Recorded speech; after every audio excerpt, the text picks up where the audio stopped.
Good morning, everybody. Good morning, Mike. All these bright-eyed young students out there eager to learn about debugging massive code. Hey, I've been doing it for 35 years and it hasn't killed me, so it won't kill you. And you have better tools. Okay, so thank you for that wonderful introduction, Jim. And thank you to the organizers for inviting me to give the opening lecture in this series. When I was asked to give a talk at 6 a.m. biological time, I thought about what I might talk about, and I've been in this business quite a long time, not quite as long as Al Artumre, but almost as long. And what I settled on was to talk about progress. There has been enormous progress, not only over my career, but just in the last 5 years. Astounding progress on some very difficult problems in astrophysics. And so I decided to focus on the big questions and provide my personal assessment on how things are going with solving these problems. Now, for at least several decades now, those of us in the business talk about computational science as the third pillar of science, the third methodology, complementing theory and observation. And many people accept this point of view. There's a variety of things that one can say about simulation. Perhaps the most famous quote is this by Hamming: "The purpose of computing is insight, not numbers." I'll return to this theme towards the end of the talk. Another famous quote, at least by those of us who spent some time in the DOE National Labs system, is this by Jack Worlton, who was a longtime computational physicist at Los Alamos Labs, where I spent some time, and that is: "The purpose of computing is prediction." We also talk about simulation being a bridge between theory and observation, and it certainly is that in astrophysics. And then this quote here, for which I've forgotten the attribution, is interesting. "Computer simulations are the most complete descriptions we have of complex phenomena. They are, in a sense, the embodiment of our knowledge and understanding of certain phenomena." Well, these are all very interesting perspectives to think about and talk about, but that's really not where I'm going with this talk. I want to ask, what have we actually gotten out of all of this incredible growth in computing power over the years? Here you see 60 years of supercomputer performance. We've got flops per second on this axis, and we've got time on this axis. And here you see a fit to peak performance of a variety of supercomputers. I am embarrassed to say that I've used almost every one on this chart, except the Earth simulator, which I couldn't get an account on. But you see, it's been a tremendous run-up, at least a factor of 1 million in my career, going on 10 million. And it continues more or less unabated through multi-core and massive parallelism. We also know that there's been enormous progress made in numerical algorithms complementing the computer speed up. And here is this wonderful compilation from Volker Springel's paper on the Millennium simulation, showing the number of particles that one is able to push in n-body simulations over time, and you see a factor of 10 to the 8 in the number of particles that can be calculated. And I guess this is 10 billion right here. I'm doing a numerical simulation with 64 billion, and Salman Habib at Los Alamos is planning a simulation on Roadrunner, which is the number one on the top 500. He's planning a simulation with 100 billion or more. So with all of this computing power and with all of these algorithmic advances, what is it that we've actually accomplished? We have, by now, mature multiscale numerical methods. This is something that I would say only happened in the last 10 years or so. We have the ability to push billions of particles. Here you see a lovely simulation of the dark matter substructure in a Milky Way-sized halo. This has 1 billion particles inside the virial radius. And here you see an adaptive mesh refinement magnetohydrodynamic self-gravitating simulation done by my most recent graduate student. And so we've got computer power, we've got excellent algorithms. I want to ask the question, where's the beef? Where are the science breakthroughs? Are they happening? Sometimes, you know, they happen and nobody notices because they're too busy doing their own research. That's certainly my case. So what I decided to do was to ask, are we really getting there? So I wanted to ask, what grand challenge problems has computational astrophysics solved? And you have to bear in mind the definition of scientific progress, which is that for every problem solved, 10 new questions arise. And so one working definition of solving a problem is that we don't talk about certain things anymore. We talk about other things. We have different questions in mind because we've more or less addressed the old questions. I think it's often the case that we don't really take note of when we stop asking the old questions and start asking new questions. And I want to look into that a little bit. If the problems have not been solved, then what progress has been made and how has it been made? And are there any general lessons that we can learn about what is required for genuine progress by computational approaches?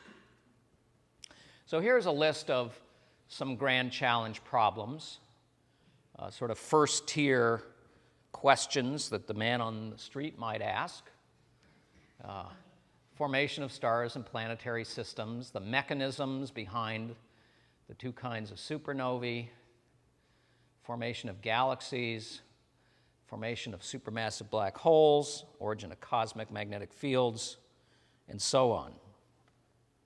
Well, what I decided to do for this lecture was just concentrate on a few of them. Originally, I was going to take the first 3, but I ran out of time, and so I'm only going to be dealing with 2 of these, the formation of stars and the formation of galaxies. Why are these problems so difficult? If you think about the great success in computational astrophysics, the theory of stellar structure and evolution, why was it successful back in the 60s? Well, it's because we had a well-posed math physics problem, we had algorithms suited to the task, and we had adequate computing power.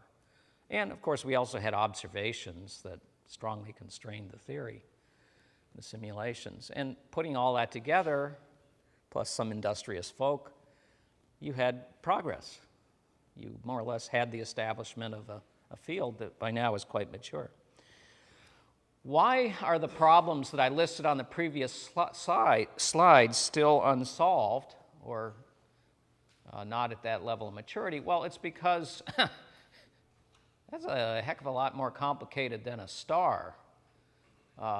Phenomena are complex, they're dynamical, they're multidimensional, they're multiscale, and they're interrelated. For example, this actually embodies the 2 things I'm going to talk about. You've got this stellar dynamical system, but you've got star formation happening on much, much smaller scales. And to what extent does the star formation on those small scales inform the structure that you see on these scales? Don't know. That's one of the questions. Another reason why the grand challenge problems remain unsolved is, in some cases, not most cases, but in some cases, direct observations are difficult or yield meager information. For example, the core collapse supernova problem, we don't really get to see the innards of a collapsing massive star, except through neutrinos and gravity waves, which is a pretty meager observational bounty. So, with that as a general introduction, I'd like to now turn to my first example, which is not all star formation, but just star formation as it occurs in the Milky Way today. Galactic star formation. And here you see another example of complex multiscale phenomenon. Some of the driving questions in star formation are the origin of the mass scale. That is, why are stars typically one solar mass and not 1,000th or 1,000? The origin of the initial mass function. Why is the star formation efficiency so low?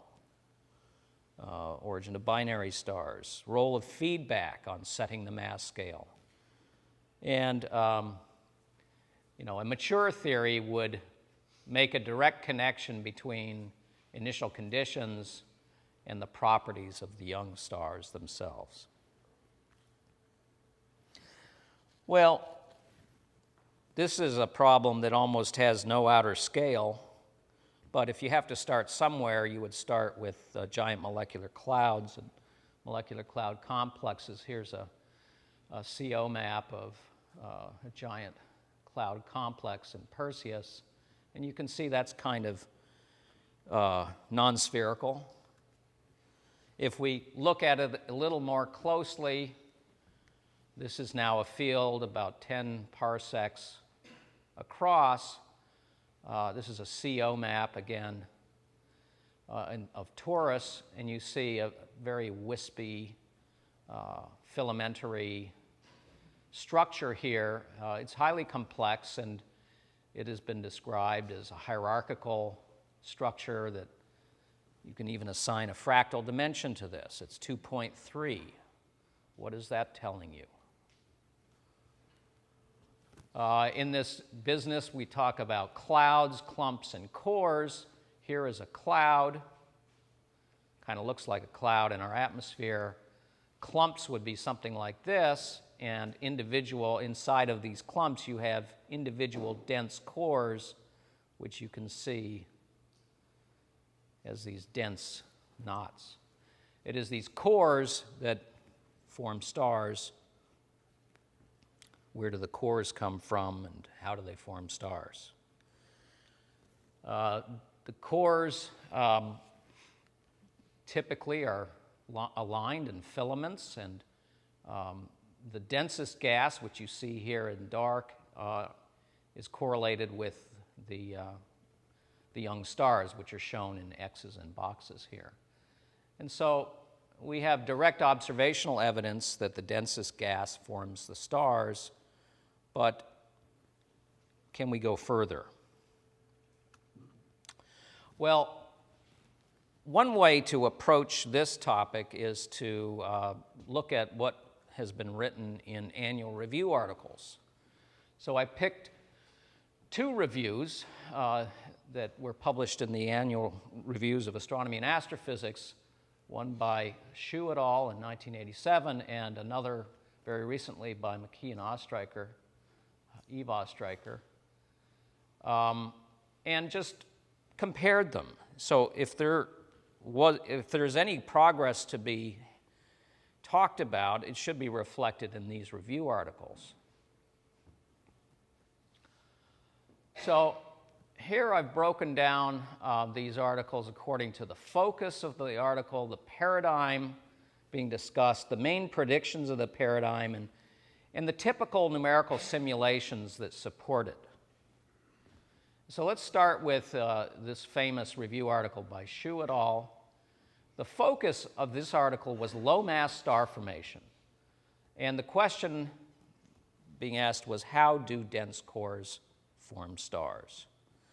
The paradigm of the day is called various things, but magnetic star formation is one way to talk about it. And there the paradigm was that ambipolar diffusion, the slipping of neutral gas across magnetic field lines,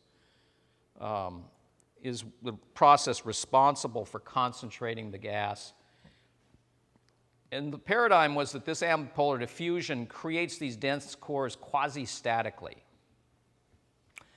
And the main predictions of this paradigm is basically a Jeans instability point of view, namely that clouds that are less massive than the critical mass, they form very slowly, but once they become critical, they form one star per core.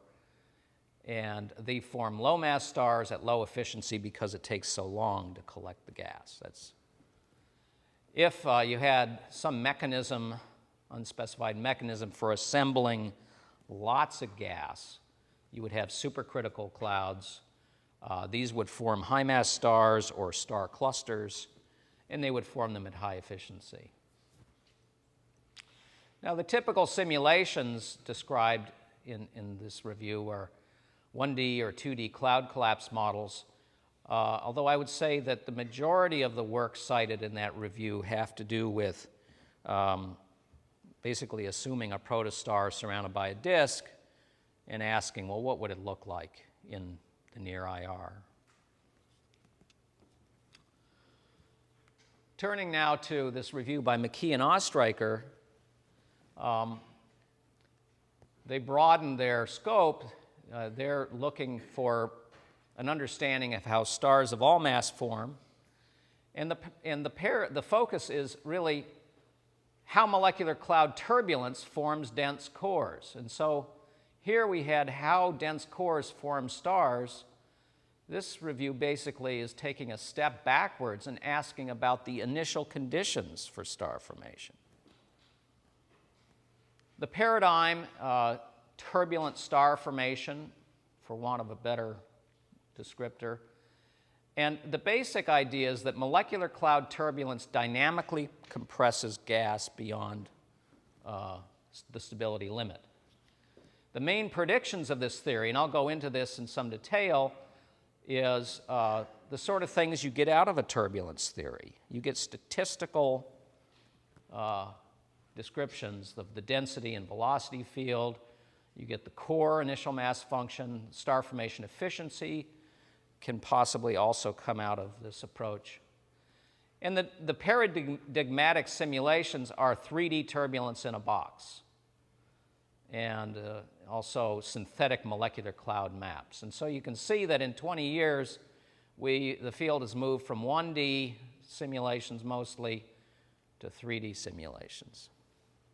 But it's interesting that, in a sense, the question has taken a step backward from how does a core form a star to how does a molecular cloud form a core.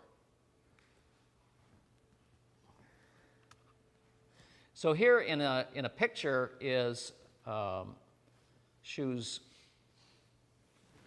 paradigm, 4 stages. This is a very famous diagram. Shows up all over the place, like NASA websites.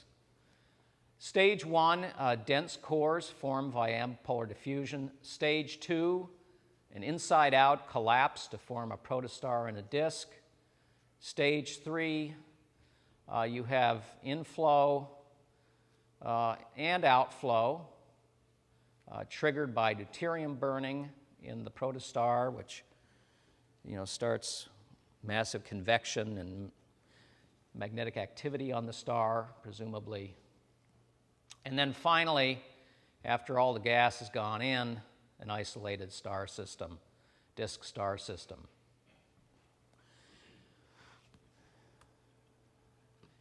As I said, central to this paradigm is this notion of a magnetically supported cloud, which goes back to the thesis research of Muscovius.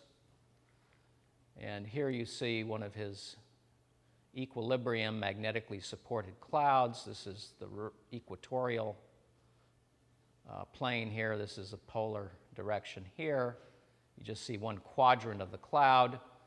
These are density isosurfaces, and then these are magnetic field lines. You see this characteristic hourglass structure of magnetically supported cloud. And what Muscovia showed is that there was a critical mass for stability that is set by the amount of magnetic flux, phi, piercing the cloud. And here is some scaling, and the thing to look at is this prefactor here. It's about 1,000. Typical scale for a magnetically supported core is 1,000 solar masses, and somehow we've got to get one solar mass out of that.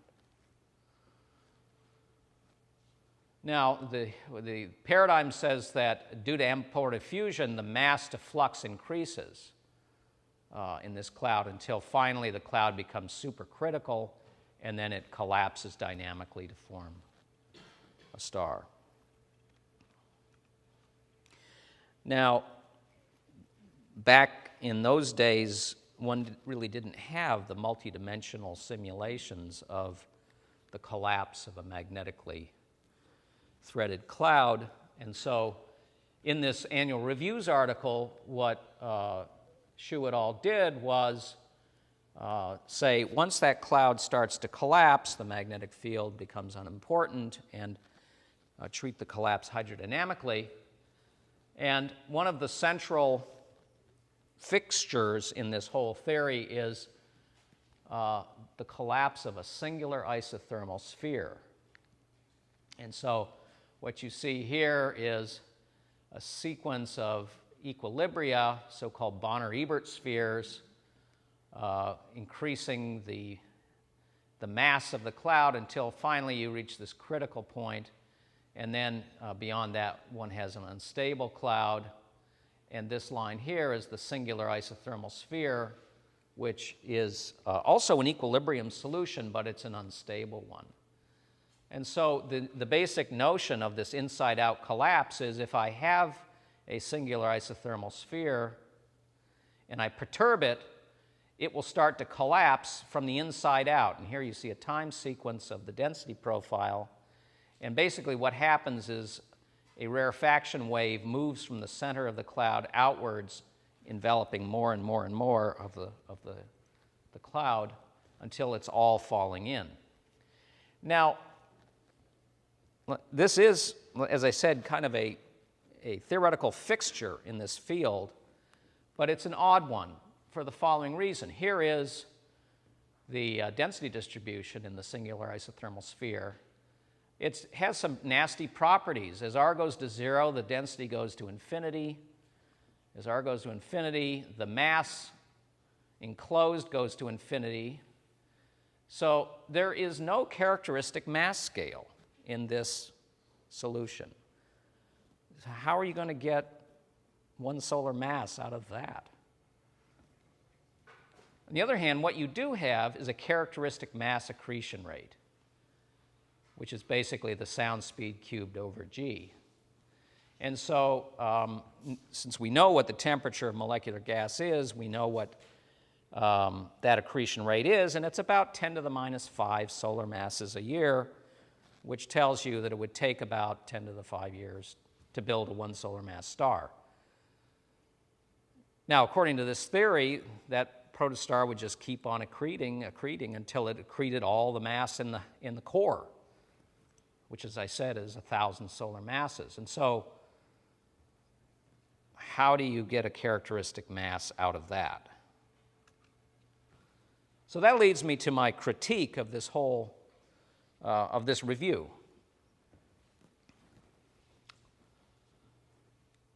So concerning the cartoon, which is the thing that most people remember about this review, my criticism there is that these 4 stages are essentially a summary of what is observed. You could make that cartoon by just talking to observers and saying, okay, what do you see? There's really no theory for the origin of the core mass spectrum or the IMF. Intermediate or high mass stars are not addressed. The mass scale for low mass stars cannot fall out of this theory, the singular isothermal sphere theory, because it is scale free. So either the mass scale is set by the core mass, for which there is no theory presented, or it's set by protostellar feedback, which is what is argued in this review. But at the time, there was no theory presented, and I think it's still the case that there's no theory today for precisely how feedback might truncate the accretion. The other possibility is that magnetic or turbulent support supports the envelope, prevents it from falling inward. And subsequent work by Muscovius and his students have shown that indeed magnetic fields will support most of the envelope. But none of those models go to the stage where you've accreted, that you've built a protostar. The other thing I would say about the Xu et al. Review is that numerical simulations are not prominently featured. Rather, analytic models, mostly Xu's, are featured. And so I would say that it's an observationally motivated review with some analytic theory that touches on these four phases.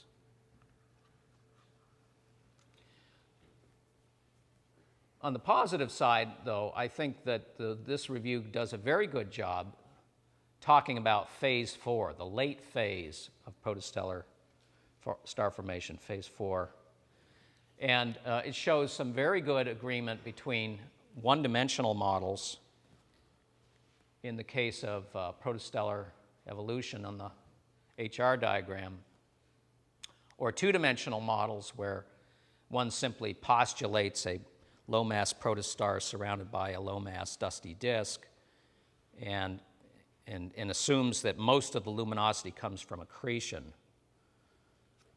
Very good agreement between observations and these models. And so I think in many respects, this review is a better review for late stages of protostellar evolution than the McKee-Ostreicher review. Somewhere along the way, between 1987 and today, there was a paradigm shift. And it's not entirely clear to me what drove that paradigm shift, but it's definitely happened. And that is this emergence of turbulent star formation as the new paradigm. And in very simple terms, the idea is this, that if you look at stars, they appear to have a universal mass function. And if you look at molecular clouds, they appear to have a universal velocity distribution function. And the hypothesis that I would say that is being tested today is asking whether this universality is the origin of this universality. And it appears quite promising that this is the case. And I'll explain how that works in the next few slides. But I have to emphasize that it's still quite early days in testing this. So let me talk about these universal relationships. The first is universal velocity statistics of molecular clouds, otherwise known as the line width size relation, or Larson's law. What is plotted here is the velocity difference between two lines of sight going through the molecular cloud versus separation, and this is in parsecs, and so this goes from, an entire cloud beyond 10 parsecs all the way down to dense cores, where you can measure line widths along the line of sight. And remarkably, this data can be fit with a single power law. There is some indication that at large scales, the power law is a little flatter than in the dense cores, but over many decades, we have this relationship, and this appears to be quite universal in the sense that different molecular clouds will show the same data. If you were to plot the isothermal sound speed in a cloud, typical 15 Kelvin cloud, what you see is that virtually all of this motion is supersonic. And so this leads to the result that molecular cloud turbulence is supersonic, which is not a regime that is studied in the laboratory. It's very difficult to study it in the laboratory. Moreover, these molecular clouds are magnetized, and the magnetic fields are quite substantial. And so super Alfvenic turbulence in particular is not something that can be easily studied in the laboratory. So consequently, there's been very little, or has been very little, known about this. The second universal relation is the stellar mass function. What's plotted here is the number of objects with mass greater than some mass plotted versus the mass. And here's one solar mass. Here you see several IMFs plotted here in the continuous lines. And then the blue symbols here are the mass of cloud cores.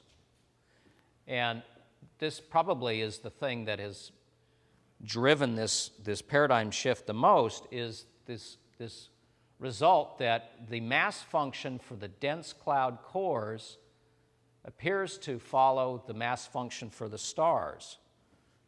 And there's a slight offset here, which could mean that for a given cloud core, you don't accrete all of that mass to form the star, but the mass of the birth cloud sets the mass of the star. And so here you have this possibility that the mass function of stars is basically set by initial conditions.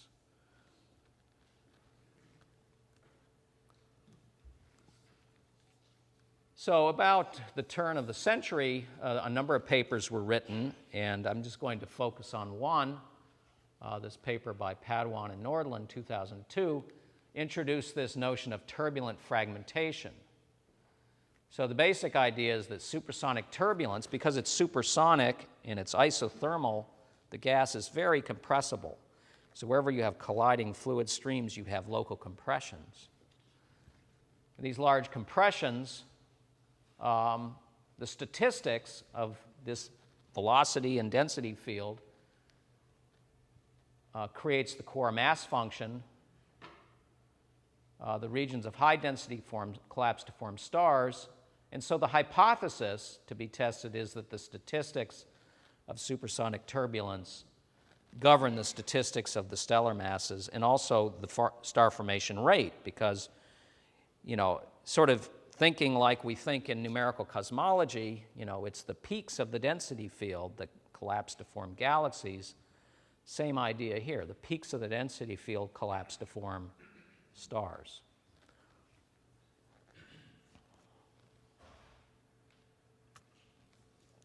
So this led to a lot of work on a new problem, which is the physics of supersonic turbulence. And here I'm showing some very recent results by Jim Stone and his former student Nicole Lemaster, state-of-the-art stuff, where you drive turbulence in a periodic cube, and here is Mach 7 turbulence, hydrodynamic turbulence on a 1,000-cubed grid, and you see what's plotted here is the density. So these dense regions would be the regions forming stars in this picture. Over here is a 1,000-cubed MHD simulation, this one threaded by a fairly strong mean field. Again, you see the large compressions, but you do see some ordering due to the field. The focus of this work was primarily on the dissipation rates in turbulence like this.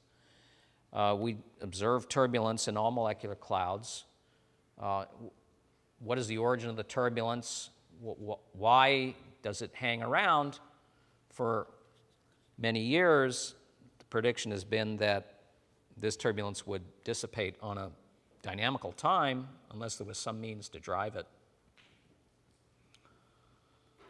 And so these simulations quantified the dissipation rate, and what they found is that the turbulence decays on a crossing time unless driven. And they looked at how rapidly the dissipation rate is, how that depends on numerical resolution, and found that for hydrodynamic turbulence, quite low resolution grids can achieve a good estimate of the dissipation rate. But for MHD, one needs much higher resolution in order to do that. And although this paper studied the inertial range properties of the turbulence, they found that very high resolution is needed to measure the inertial range in this turbulence. Here's some projections through the box, the gas dynamical box and the MHD box, and by gosh, that looks like a molecular cloud. And your job is to take these simulations and decide which one looks more like a real molecular cloud. This obviously is a statistical job.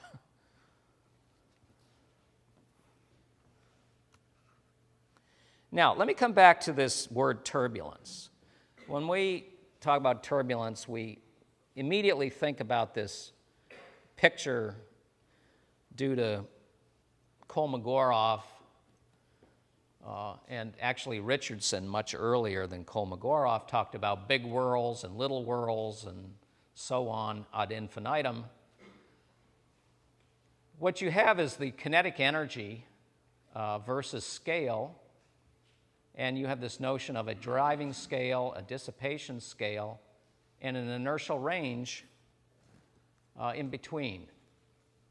And in hydrodynamic turbulence, this appears, hydrodynamic incompressible turbulence, this appears to be what's going on.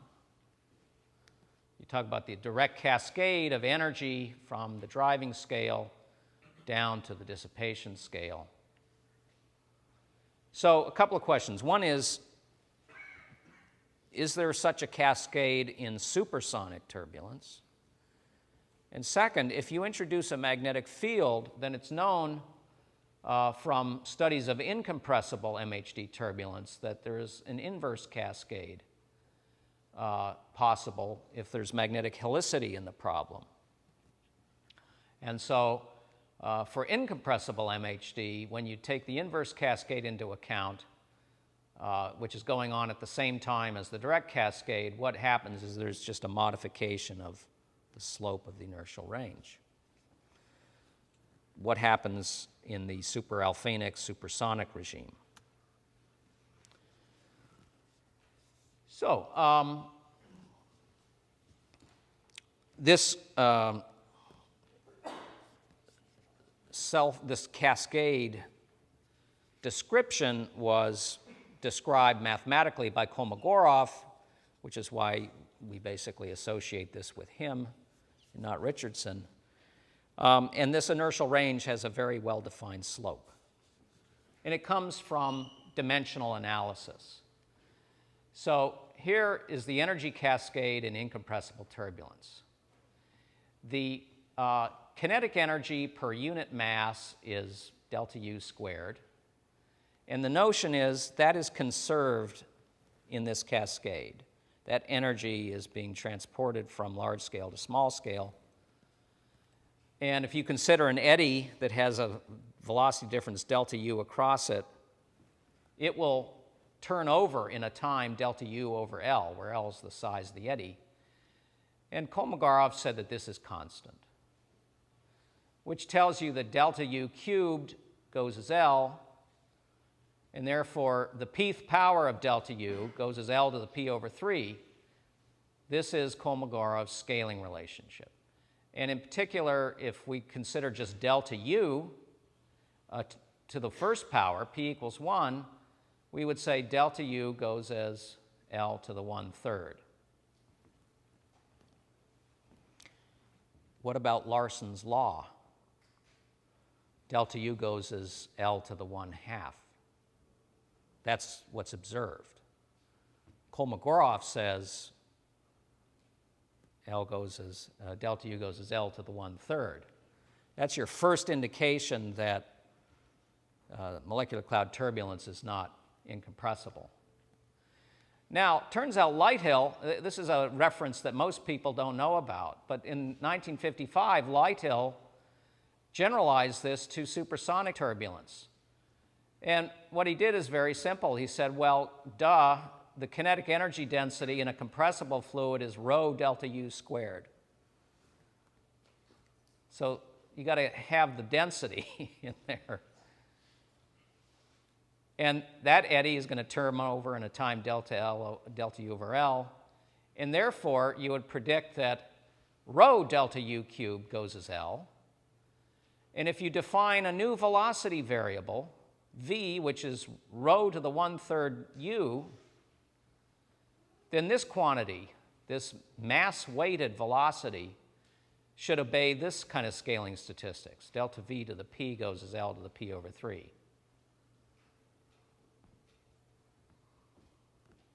Well, if we put p equals 1, we get L to the 1/3, but it applies to this quantity v, which has the density in there. So this raises the question, well, what are the scaling exponents in supersonic turbulence? So now I'd like to show some results from the work of my colleague, Alexei Krytsuk at UCSD. He's done a number of numerical simulations looking at scaling laws in particular. There's a series of publications about this. And the thing is, you've got to use very large numerical simulations. And as of this time, he's done 2,000 cubed hydrodynamic simulations. Here's a supersonic box. And he's done 1,000 cubed MHD. And he has gotten to the point where he's not only found an inertial range, but it's large enough that he can measure its scaling. So the first result is that the velocity statistics is definitely not Kolmogorov. What you have here is what's called the compensated velocity power spectrum. This is k squared times E of k. And so if E of k went as 1 over k squared, this would be flat. This is the inertial range right here. This is the driving scale. This is the dissipation scale. And this bump here, which is often confused as the inertial range, is what is known as the bottleneck effect. This is where incomplete sampling of k modes at high k cause a backlog of kinetic energy flux in k space. You have to go to very high resolution in order to see this piece in between. And what he finds is that the velocity scaling is 1.95. The Kolmogorov result is 1.67. This is observations of a molecular cloud, velocity statistics for two different patches. And this is also k squared E of k. And here is a slope of 2. Here's a slope of 1.8. So that is also telling you that it's not Kolmogorov. However, if you form this quantity v, which is rho to the 1/3 u, and plot its power spectrum, you find that, and this is now compensated with k to the 5/3, you find that that is more or less flat. And so the result is, and this uses our largest simulations. Here's the 2,000 cube simulation, this magenta curve. You see quite a long inertial range here. You see that, in fact, the density-weighted kinetic energy is obeying Kolmogorov statistics. Now, you turn on the magnetic field, things get more complicated, and this is not a converged result. This is fairly early results at 512 cubed. What you see here is different levels of magnetization in the cloud, and you see that it affects the bottleneck region as well as, well, you can't even see an inertial range at 512 cubed, which agrees with the results of LeMaster and Stone. It looks like you need at least 1,000 cubed to see anything in MHD and probably 2,000 cubed to start measuring the inertial range properties. Okay, what does this have to do with star formation? Well, one of the predictions from this theory is that the density probability distribution function is well described by a log normal. And what you see here is data out of these two hydrodynamic simulations showing the density PDF over a vast range of scales. This is the mean density here. Here's 1,000 times the mean density. And it is extremely well described by a log normal distribution.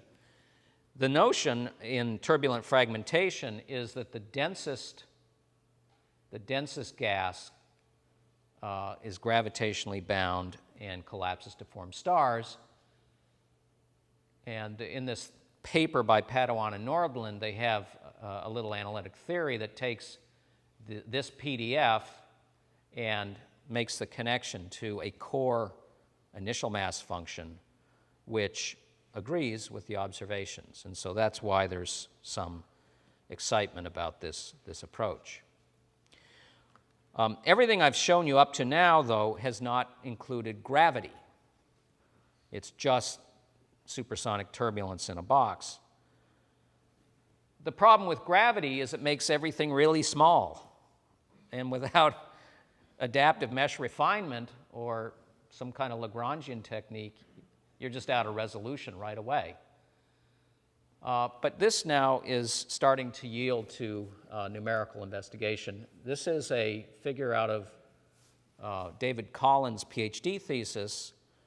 David was a student of mine, and he battled for years and years to build a stable and fairly accurate AMR MHD code with self-gravity. And he finally got there after 4 tries, 4 different algorithms that looked very promising in the early days, passed all the standard test problems, and then when you gave it super Alfvenic turbulence, it just blew up. So he had to go to the well 4 times. I mean, that's 2 times is already kind of painful. 4 times, you're determined. I'm not sure who was more determined, me or him, but we got it done. But it's still very early days. Here you see cores forming out of dense gas in a fairly small simulation, a 100 cubed root grid. So I'm just going to show a movie here, give you a sense of what's coming.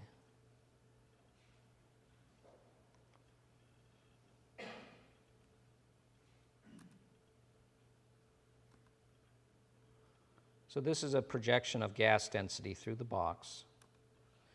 And what we do is we drive the turbulence into a statistical steady state and then turn on gravity. So it's kind of artificial, but you can see dense cores forming out of the densest gas in the box. Lots of interactions. This is kind of fun to see the AMR grids.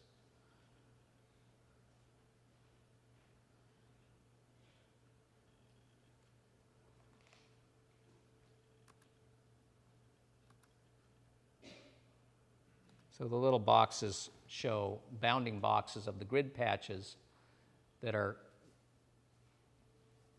created dynamically as the solution evolves. This is a 4-level simulation refined by 2 So the dynamic range is 2048. This is basically all he could get done before he timed out on his thesis. There's actually a time limit at UCSD. I hate that.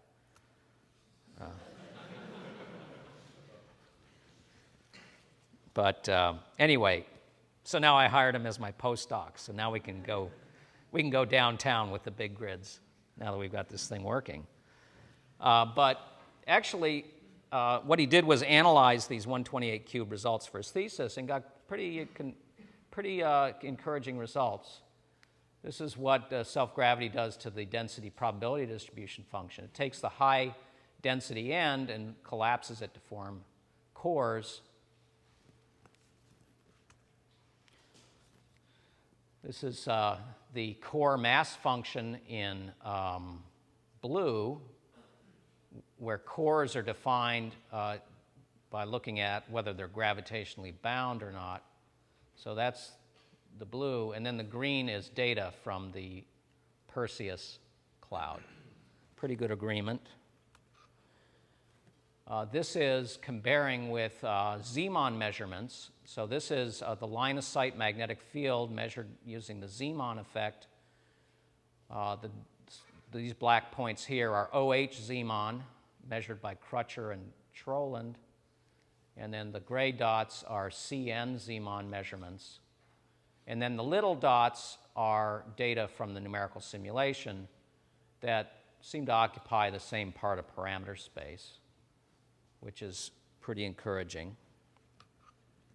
Here is the Larson's law for the simulation. This is the velocity, line of sight velocity dispersion versus size of the object. Again, the big symbols are data, OH and CN Zeeman, and then the little points are from the simulation. And it looks like this cloud is a little below the data, but not bad for first time out. And I think I'm going to skip this part, except to say that the star formation efficiency is observed to be extremely low. A few percent of the gas in a molecular cloud is converted into stars in a free fall time. And the reason for that has always been a mystery, but the basic idea that has emerged, and I'll just sort of arm wave now because I want to move on to galaxies, is that because the turbulence is supersonic, it dominates the virial theorem. And on large scales, nothing is gravitationally bound. But because of the energy cascade, if you go to smaller and smaller scales, at some point, the turbulence is no longer that important. That's known as the sonic scale. And once you get to the sonic scale, you have regions that become gravitationally bound and can collapse. And so this is a comparison between the star formation rate per free fall time versus a virial parameter, alpha, which is basically the ratio of the turbulent kinetic energy to the gravitational energy. And there is a theory that has been developed by Mark Krumholtz and Chris McKee, which puts the star formation rate per free fall time at about 5%. Here is the results of the numerical simulation, which is much too high, but we understand this to be because of the low numerical resolution in the root grid. If you have poor resolution in your turbulence, you are dissipating the turbulence on the grid scale, not on the physical scale. And so so what that means is you get gravitationally bound objects that are too large, occupying too much of the mass of the volume. And so what we're doing now is doing much higher resolution base grid simulations, and we expect this efficiency to go down and down as we increase the grid size. Okay, so assessment. Galactic star formation. The basic assessment is that the turbulent star formation paradigm has displaced the magnetic star formation paradigm. And why that is not exactly clear to me. But I think part of it is that, and this has been rather late coming, the Zeeman measurements are showing that these cloud cores are supercritical, not subcritical, like you would have in this magnetic star formation paradigm. But I think the appeal is more theoretical, namely that it provides a natural explanation for the origin of cloud cores that agrees with observations. There's basically nothing in the magnetic star formation paradigm that would give you the mass function of cloud cores, whereas it comes right out of the turbulence picture. It also provides a natural explanation for the low star formation efficiency, which I kind of hand-waved my way through. Now, the progress in simulating turbulent star formation has been paced by the growth in computing power because it requires very large grids in order to simulate turbulence.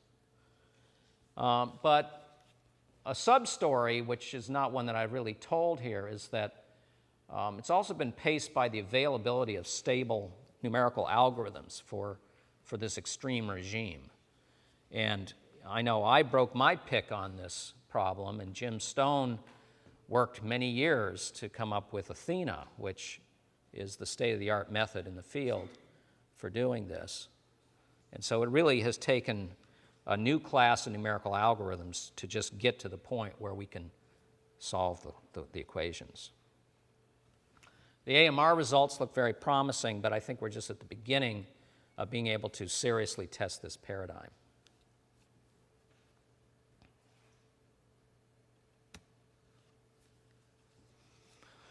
Okay, so now I want to turn to the second topic, which is the formation of galaxies. And again, I don't want to address all galaxies. That's just too big a subject. Let's just take disk galaxies. And I mean, this is a very challenging problem for a number of reasons, and not the least of which is that there are so many observations that constrain the models. You might think, well, that makes it easy. But in fact, you know, you can match n minus 1 of the observations, but if you don't match the nth, you get hooted down by the observers. And so this has been a very high bar for people to get over.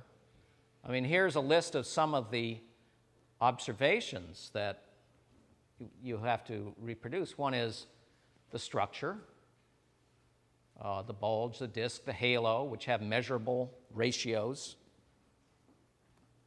the kinematics of stars and gas. Disk galaxies obey something called the Tully-Fisher relationship, which I'll mention in this section. It's basically a relationship between the rotational velocity of the galaxy and its luminosity. Luminosity goes as the rotation velocity cubed. Why is that?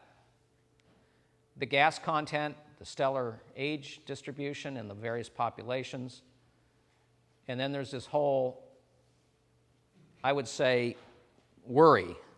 Ever since we've had cold dark matter models for structure formation, we've had this worry, well, how can these constant mergers of small objects to form large objects, how can the formation of a big disk be compatible with that when we know that if you collide two disk galaxies, you get an elliptical, thanks to the work of L.R. Toomre and his brother. So as you wade into this topic, and I should say that this is not my work. This is just research that I've done over the last month. I was just curious to know what my colleagues in galaxy formation have actually achieved. And most of this I didn't know until I read these papers. And I'll just jump to the bottom line. I'm really impressed what's happened.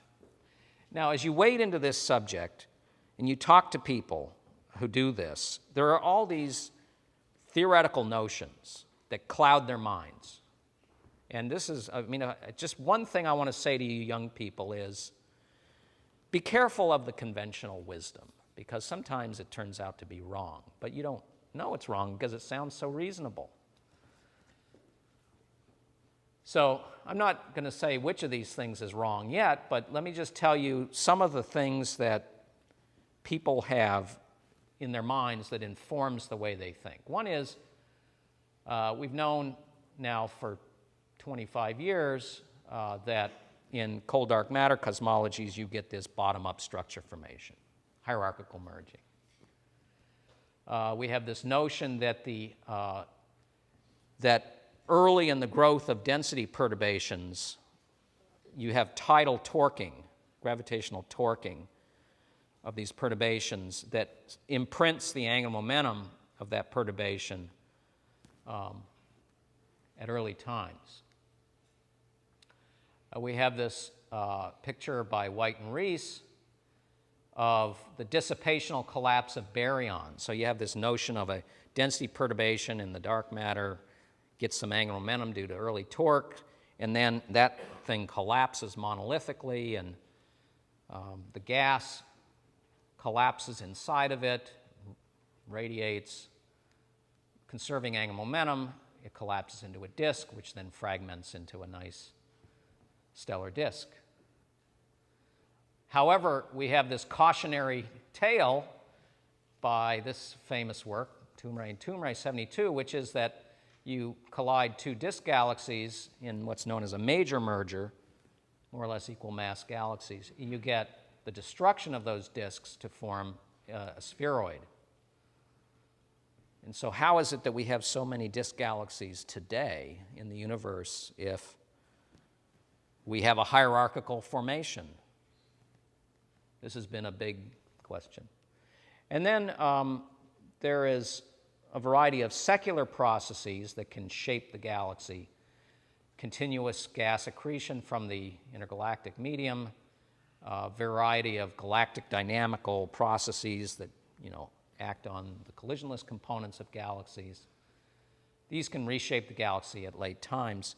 And so one point of view, which it does appear to be absolutely correct, is that galaxy formation is continuous. Even though it says formation, galaxy formation is a continuous, ongoing process. It is also history dependent.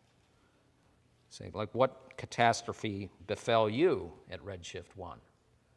That will be important in determining what you are now. What about this conventional wisdom of the formation of a disk galaxy? This is basically the White and Rees picture. So the notion is you've got some cloud of cold dark matter with a little bit of angular momentum imparted by early torques.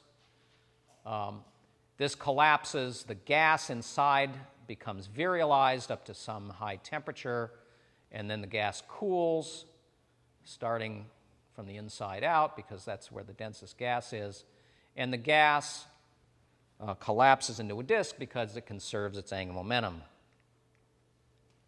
And you get continuous accretion onto this disk until you've exhausted the reservoir of hot gas.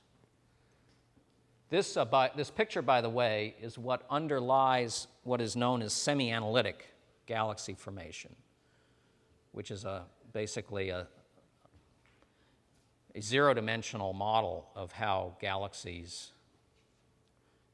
disk galaxies evolve in CDM models. Well, the early numerical experiments on this led to abject failure. And when I say early, I mean the early to mid-90s. So there's basically several things going on. One is poor force resolution led to catastrophic loss of baryon angular momentum, which led to tiny disks, first pointed out by Navarro and White. Second is the lack of any kind of star formation and feedback by supernovae led to star formation rate being too high. And the combined effects of these yielded compact disk galaxies which disagreed with the Tully-Fisher relation. And even as recently as 9 years ago, papers were being written pointing out that, yeah, we get disk galaxies, but they don't look anything like what we see in nature. So here's a couple of slides illustrating these catastrophes. Angular momentum loss, here you see 1995 simulation. Here's the dark matter halo. Here is the gas. This was an N-body plus SPH simulation. And here is the specific angular momentum versus the mass of the halo. And up here you see the boxes where real galaxies live, spiral galaxies, elliptical galaxies. And then the dots show the results from the numerical simulation. The open circles are the gas disks, and you can see that the gas disks had basically an order of magnitude too low angular momentum. In fact, the dark matter halos themselves had too low angular momentum, specific angular momentum, compared to the disk galaxies.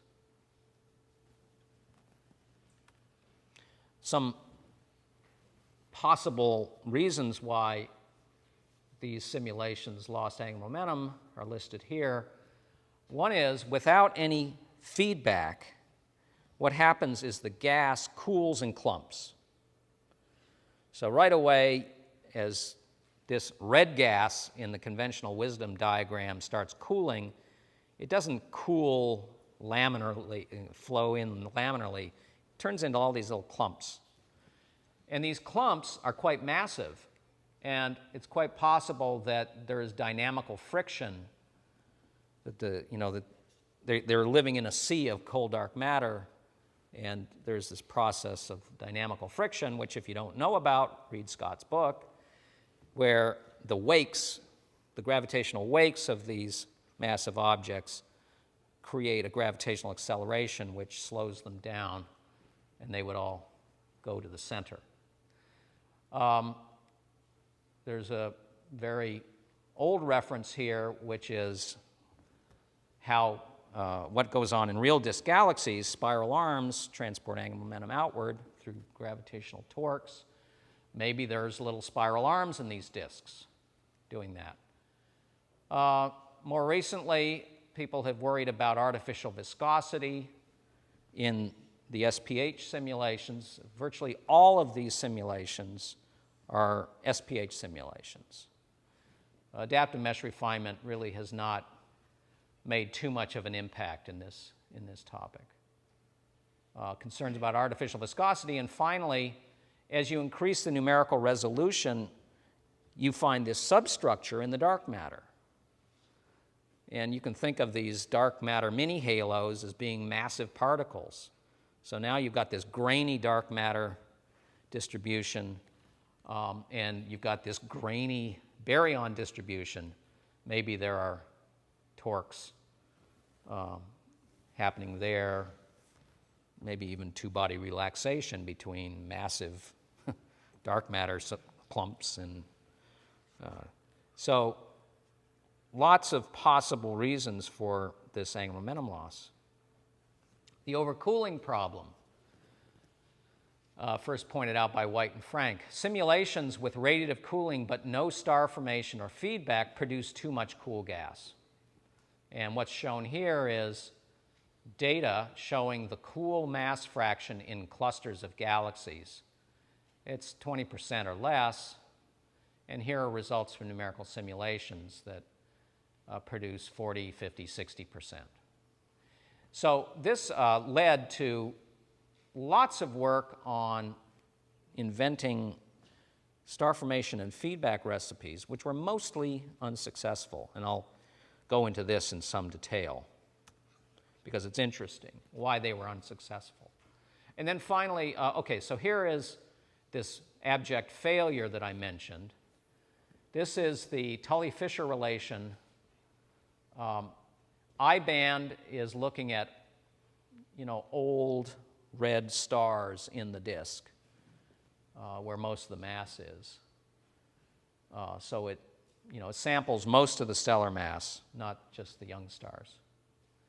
And this simulation had 32,000 particles and a smoothing length of 1 kiloparsec. It will turn out that these two numbers are very important metrics in the quality of the simulation, which is why I mention them here. This was state-of-the-art in those days. And what you see here is this is the observational data. This is the rotation velocity. And this is the I-band magnitude. And you see this nice, tight relationship called the Tully-Fisher relationship. And the little points are the numerical simulation. And you can get from here to there in two ways. If you have too many stars because of the overcooling problem, you get too massive a disk, hence a brighter disk in the I-band. And also, if you lose angular momentum, you go this way. And so the combination has moved your results over here to this line. And this is a 1.5 orders of magnitude shift. There are other challenges to the CDM paradigm, so-called missing satellite problem. And this is really interesting that it's posed as a missing satellite problem. There's some real theoretical chauvinism going on here. What this is about is if you do a high-resolution CDM simulation of massive halo, here's a cluster halo, here's a galaxy halo, you find all of this beautiful substructure, and if you plot the mass distribution function of the substructure, plot the number of halos, this is the cumulative distribution function, as a function of circular velocity, which is a proxy for mass, you get here, many hundreds of these satellites. But if you look at local group galaxies, they're way down here. And missing satellite means, hey, nature, where are all those dark matter halos that we know are there? It's your problem. Fix it. Missing satellite problem. And then there's yet another challenge to CDM. It's called galaxy downsizing. This is a very busy diagram, but this is data. This is the real universe. And what galaxy downsizing means is that it's been found that galaxies with less massive stellar components, the lower mass galaxies, have younger stellar populations. And that's shown here. This is the average age of the stellar population versus the surface brightness of these galaxies, magnitudes per square arc second. Okay, so these are the brightest galaxies, the most massive galaxies, and they have the oldest average stellar ages. And then as you go to less massive galaxies, they're younger and younger. This is contrary to the naive interpretation of the hierarchical model, where you think of little halos forming at high redshift, forming some stars, and then you just start bunging all these stars together to make a bigger galaxy. So these are what the CDM folks worry about. You talk to Simon White, this is what he worries about. Let me just jump to today and show a very impressive numerical simulation done by the University of Washington group of the formation of a Milky Way-sized galaxy. This is an N-body SPH simulation done with the gasoline code. So it's got the cold dark matter, it's got gas, it's got a recipe for star formation and feedback that is, I think, finally on the right path. And lo and behold, what they produce is a galaxy that looks like a real galaxy in virtually every respect. Satisfies, agrees with virtually all the observations that we have, and I'll walk through some of that. This is a simulation that was run to redshift 0. Took 100,000 CPU hours. And just look at that guy spin. Spin and spin and spin. The gray is gas. The little dots, the blue and the yellow dots, are star particles. And what you see is a big disk of stars inside of an even bigger disk of gas. This is work done by Fabio Governato and his collaborators. This just goes on and on, by the way. It's kind of an amazing movie. This simulation has over 1 million particles within the virial radius of this galaxy, both gas and dark matter. So they have basically achieved agreement with all observations, at least the ones they disagree with, they're not publishing. But what they do agree with is quite impressive, and it's described by a number of papers starting in 2006. And the way they achieved this agreement was basically twofold. One is they finally got the right idea on feedback. It's more astrophysically motivated, and it's calibrated against data, and I'll describe what I mean by that. But they find that they need substantially higher mass and force resolution in order to get there. At least 1 million particles within a virial radius, and a force softening length which is less than the much less than the disk scale length, which in galaxies is a few kiloparsecs, and it really should be less than the scale height of the disk. And what they use in this simulation I just showed you was 300 parsecs. And what you see here are synthetic observations of 3 runs done at different resolution. This is 70,000 particles, 700,000 particles, and 4 million particles. And what they find is that you really need very high resolution in order to start getting a disk galaxy that looks like a real galaxy. So one of the secrets is this star formation feedback recipe. And there's quite a long literature in this field. And the basic algorithm can be written like this. For all cells or SPH particles in the simulation, if some set of physically motivated criteria are true, then create a star particle, which is really a proxy for a star cluster. It's a superparticle in the PIC sense. It represents a stellar ensemble. You evolve it as an M-body dynamically, and this star cluster will deposit energy at a rate that is proportional to the star formation rate, with the constant proportionality being something that is calibrated out. Now, what all of the evolution has been about is this part here, the deposit energy. And this has quite a long and colored history.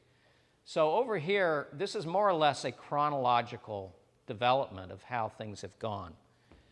In the beginning, energy was deposited locally, that is, in the particle or cell where the star was formed. And it was found quite early on that because that gas is dense, most of that energy just gets radiated away. You put in 10 to the 51 ergs, poof, it's gone. Doesn't do anything. So that led people to say, well, let's deposit it as kinetic energy. But if you deposit that much energy as kinetic energy, that little particle will just escape the galaxy, and you've lost the ability to do any feedback. Then people tried depositing the energy in a neighborhood region, thinking that, well, what's really going on is a supernova remnant or a super bubble, and that expands to some scale, and so let me just deposit the energy over some scale. Good idea. However, that's all dense gas, and it's still radiated away. Well, finally, the people came upon the right idea, which is that taking this notion of a supernova remnant seriously, we know supernova remnants radiate away some of their energy, but mostly they're kinetic energy events. And the gas that gets shocked by this expanding remnant gets shock heated so high that it doesn't cool for many, many megayears. And so the idea was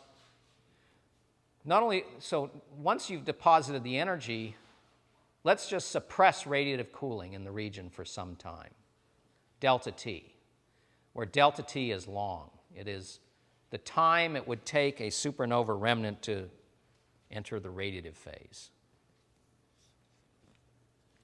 which can be quite long. So here's a diagram of the star formation feedback recipe used by Governado and et al. You have the gas reservoir. Some star formation threshold is reached. You create the star particles, which,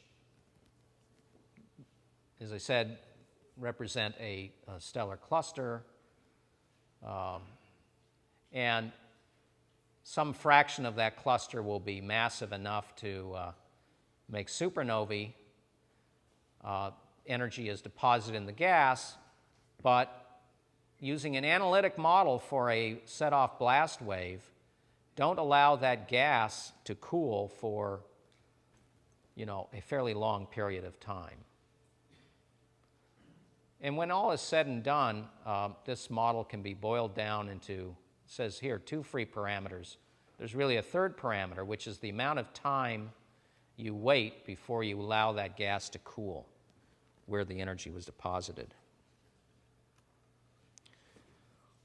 What is the effect of feedback done in this way? Well, that's shown here. With no feedback, you get more massive bulges and less massive disks and smaller disks. With feedback, smaller bulges, bigger disks.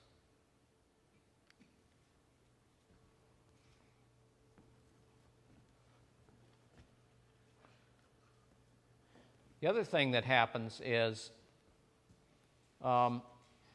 this recipe really does regulate star formation. What's shown here is the star formation rate in the simulation I just showed you in solar masses per year versus time.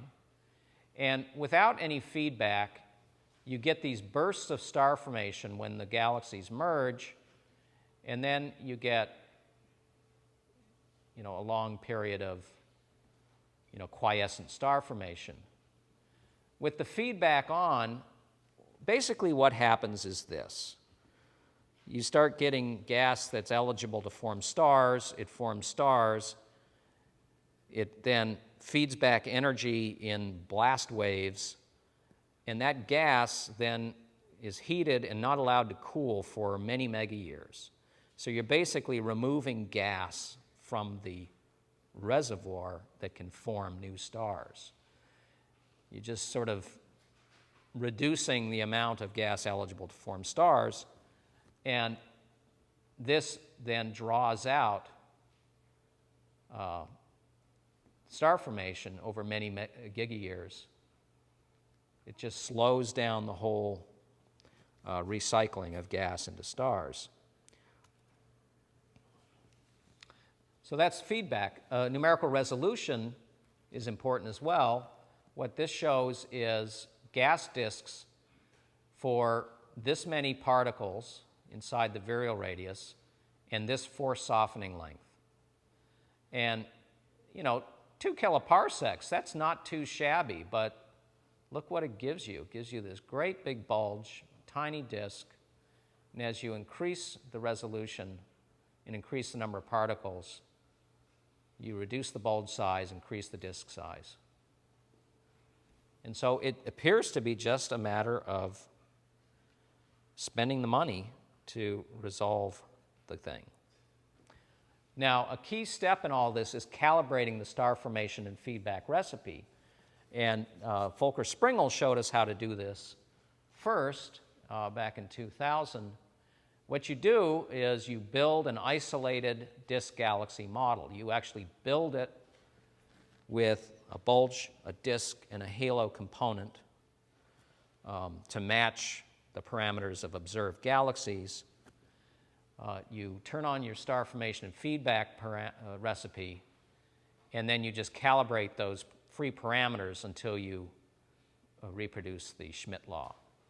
Schmidt law is the observed star formation rate, areal density versus gas.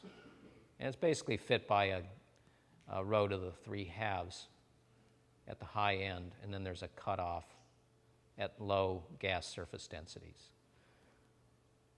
So the symbols are what the simulation produces after calibration, and then this solid line is the fit to the observed data. And you can see this is a face-on view of this isolated galaxy that was just set up in the computer. When you're just doing one galaxy, you can get pretty high resolution because you know how to grid it up. And, you get something that looks like a disk galaxy. What Governado and their folks did was form one of these from cosmological initial conditions.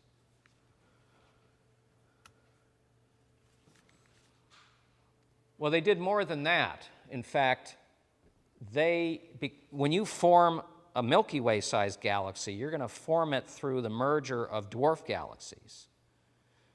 So you have to actually calibrate your star formation and feedback recipe so you get dwarfs right.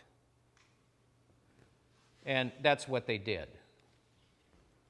Using data on dwarf galaxies, they found a recipe that, settings for their parameters such that they got, the right star to gas ratio,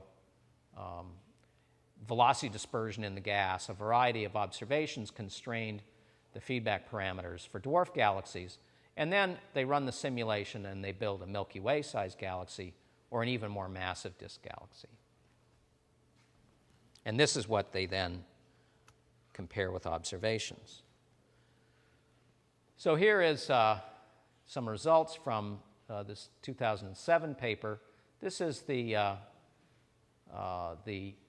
stellar surface density versus radius for the 3 galaxies, and it shows a nice exponential disk with a scale length that agrees well with observations. There's a central bulge, which even they say is unresolved in their simulation. Rotation curves, reasonable. And here is the agreement with the Tully-Fisher relationship.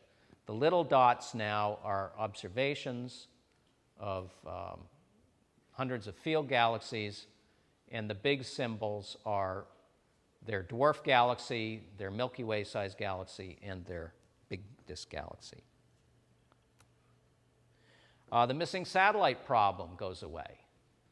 The effective feedback, so what is shown here is the number distribution. This is the luminosity function of the satellites in the V band. This is the V magnitude here. And the solid lines are the satellite distributions for M31 in the Milky Way. This is a simulation. These are simulation results. Without any feedback, you overproduce the satellites. But as you turn on the feedback, you get to the right number of satellites, even though your brightness distribution is wrong. Increasing the resolution even more, this is the simulation that I showed the movie of, gets you to this, which is getting reasonably close to the observed distribution. Okay, well, I'm almost done.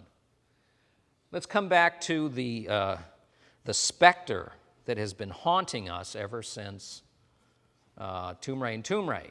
Well, actually, it didn't start haunting us until hierarchical structure formation came along, which was 85. But this notion of major mergers destroying disks once and for all and making ellipticals. Do major mergers destroy galaxy disks for all time? The answer is not necessarily. And what's shown here is another simulation from this group where they found a system that undergoes a major merger at redshift 1, and they're both disks. And somehow, some way, by redshift 0, it turns into this beautiful disk galaxy whose properties agree quite well with real galaxies. So what goes on here? Well, it's kind of a complicated story. Part of this story is what is known as cold flow accretion. If you think about the conventional wisdom that I showed the cartoon of a halo virializing, the gas shocking up to the virial temperature, and then it cooling and forming a disk, that would be called hot accretion. This is the phase diagram from one of these simulations, temperature versus density. And hot accretion would be halo virializes the gas up to the virial temperature, then it cools and becomes cool and dense. But what is found in simulations, not just Governado et al., but a number of groups have found this, starting with Karras et al., 04, is that you get cold gas coming in through filaments that never gets shocked up to the virial temperature. This gas just sort of creeps along the bottom of the cooling curve, sneaks in there, and feeds the disk.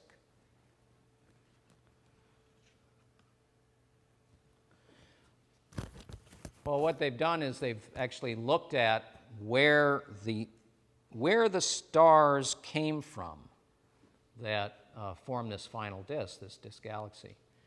And one of the beautiful things about SPH simulations is, being Lagrangian, you can figure out where everything came from. And so here is slicing the salami several ways. One is take the redshift 0 galaxy and ask, where are the stars that formed after the in situ, that just formed out of gas that did not come in other ways? And most of the stars in this disk formed in situ. Accreted means accreted as stars, and early means formed at some high redshift.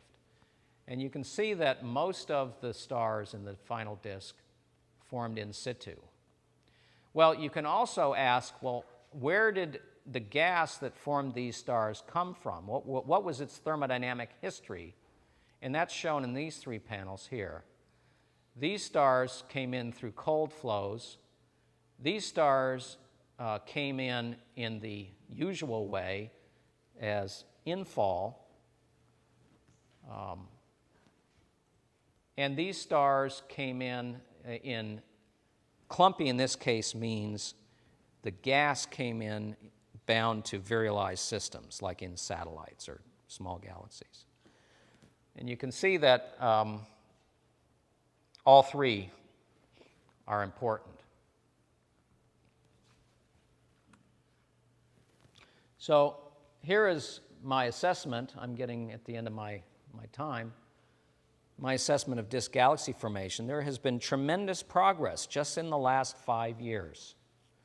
If you look at the literature, 2002, 2003, people were still missing the Tully-Fisher relation by an order of magnitude.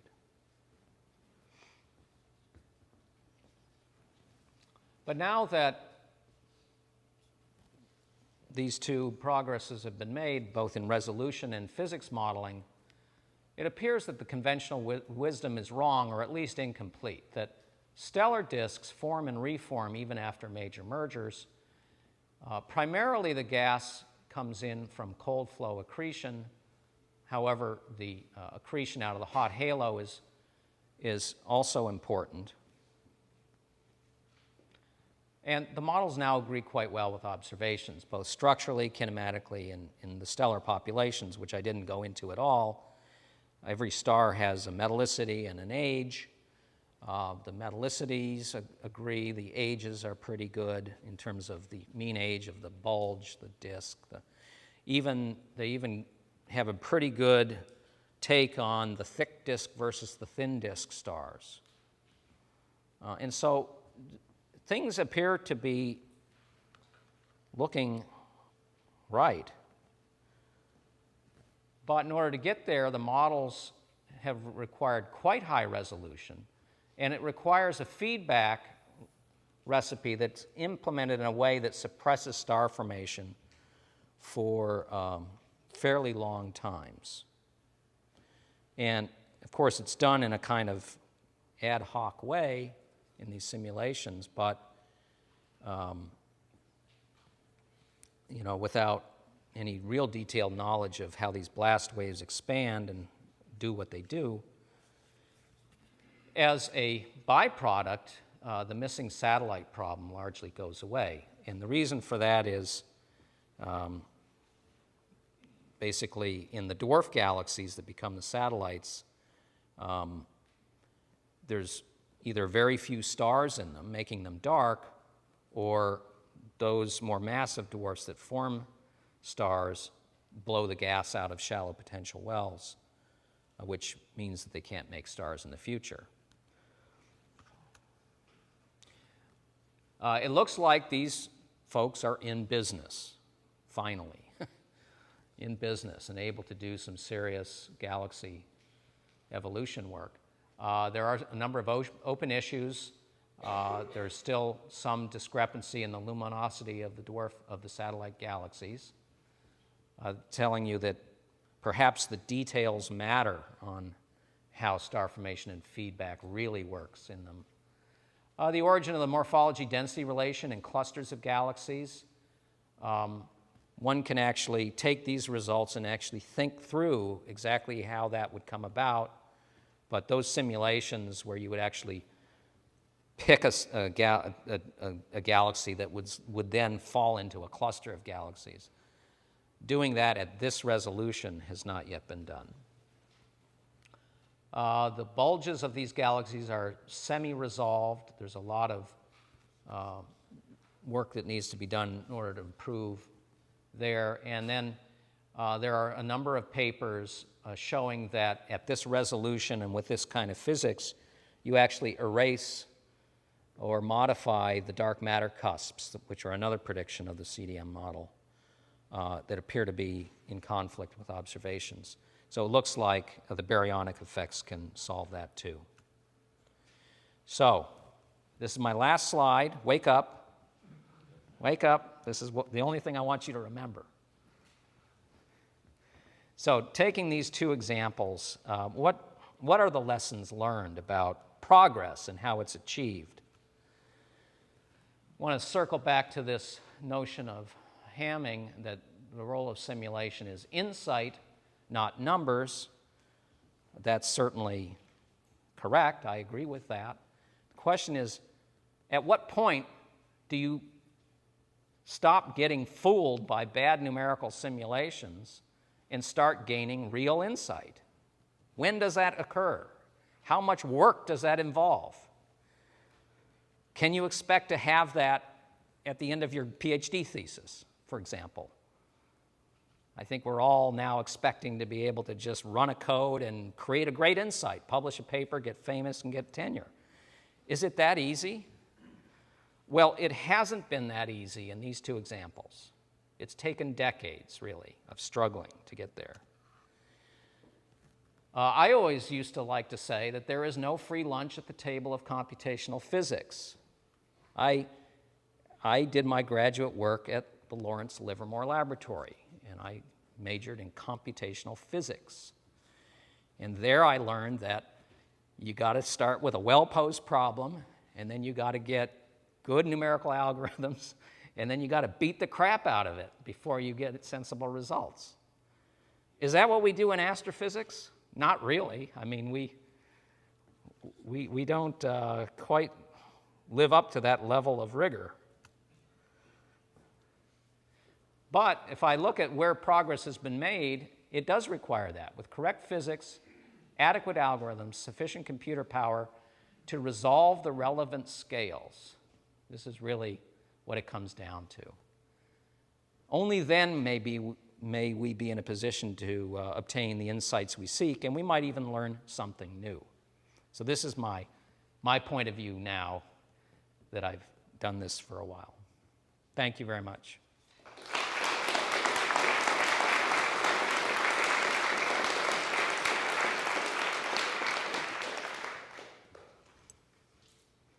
And I didn't go over too much. So what happens now? Do we have time for questions, or have I gone into my question period? You sort of ran into your question period, but if there's some outstanding questions for the moment, maybe one or two.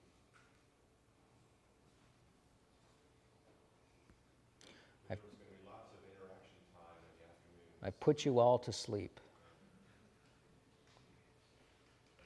I don't see a question. All right. Wait, yes, right over there. You were talking about this delta V proportional to the L power law. And you mentioned two numbers, 0.65 and 0.5. And you also said it's universal. And the question is it really universal? And how do we deal with projection effects? So if you actually measure delta V from some sort of average through the point or line of view, right? Yeah, these are observations of CO maps, mostly. They're looking at line of sight velocity differences. So how would this be directly compared to the delta V from structure functions that theory uses? Because those are for 2 points, but for the difference of velocity in 2 points rather than two lines of sight. Right. So what is the question? One can also measure structure functions observationally. Yeah. And You can't measure structure functions that you have in 3-dimensional situation. So the theory predicts you structure function calculated from in 3-dimensional case. right, And observation gives you right. function calculated. Yeah, I didn't actually show this, but we wrote a paper where we did the forward problem, where we did a turbulent box. We then observed it and, calculated the delta V along lines of sight and showed very good agreement between the simulation and I think it was Perseus. Now, I kind of skipped over this part, but most of the literature assumes B equals 0 for the modeling. And there you get a fairly solid result on the slope and structure function statistics. And that's all published by Kritzuk. But we know these clouds are magnetized. And it appears that at the level of magnetization will modify those slopes, both in the power spectrum and the structure functions. And we're not yet at the grid resolutions where we can have inertial range statistics. But based on lower resolution simulations that we've done, it looks like the magnetic field is going to flatten the slopes a little bit. Exactly how much depends on the level of magnetization, which we don't really know from observations. And so it looks like we may be in a position to use just the power spectrum and structure function from molecular clouds to measure the magnetization through simulations.